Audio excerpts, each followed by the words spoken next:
we're moving and I can see the Capitol from my porch when there's no leaves. I'm like, yay. I have so much love and respect for Capitol buildings. I don't even know, I can't even tell you why.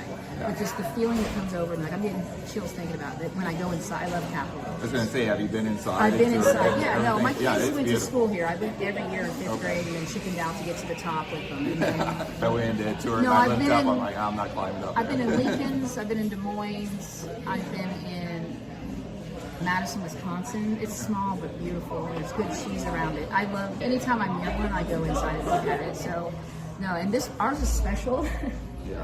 because it's a state house, and a lot of people don't understand the difference to that. So it's a lot bigger and grander because it used to hold the whole state government, and now it's changed its roles. But it's bigger and beautiful and more grand than a lot of other Capitol buildings, and it's older, and the history there. I can feel it when I walk in the room.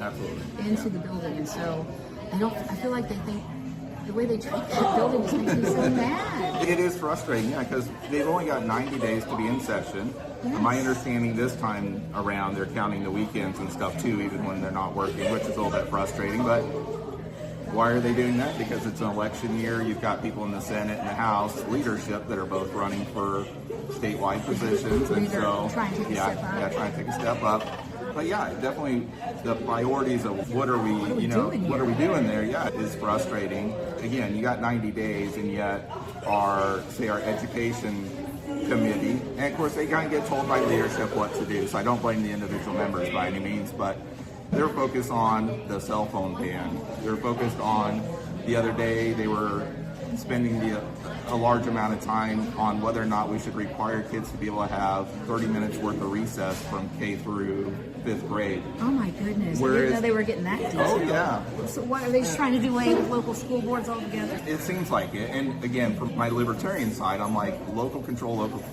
plus the other side is everybody's frustrated with property tax right now. You were just talking about your car and the amount you spend. 56% of our state budget goes to education.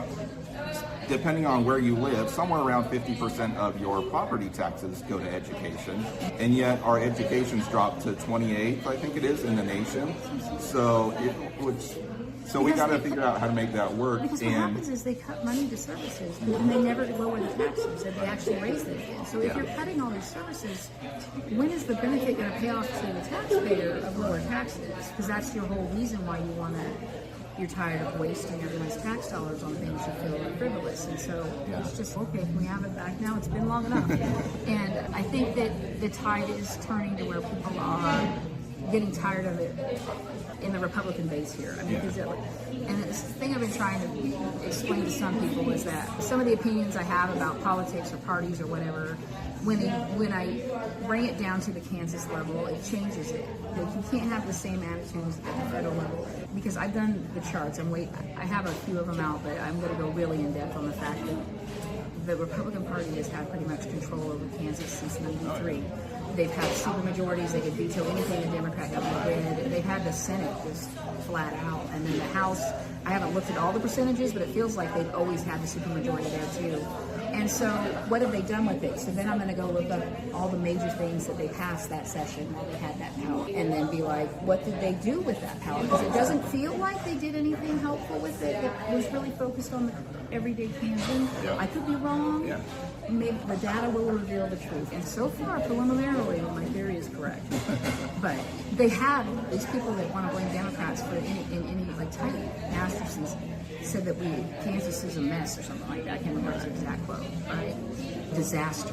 Yeah. And I was just like, who do you think made it that way, bro? Like you? What are you talking about right now?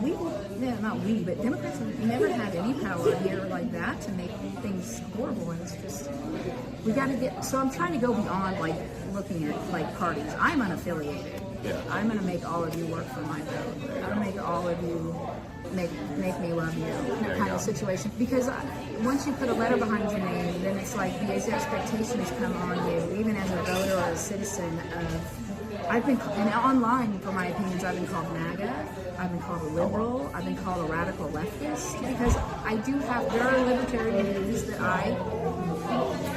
do agree with, but not everything. So I do agree with a little of everything. And so I don't want to pick a party, because once I pick a team, that's what it feels like. And then I'm beholden to that team, and I can't criticize that team. And I'm just like, that's not how any of this is supposed to work.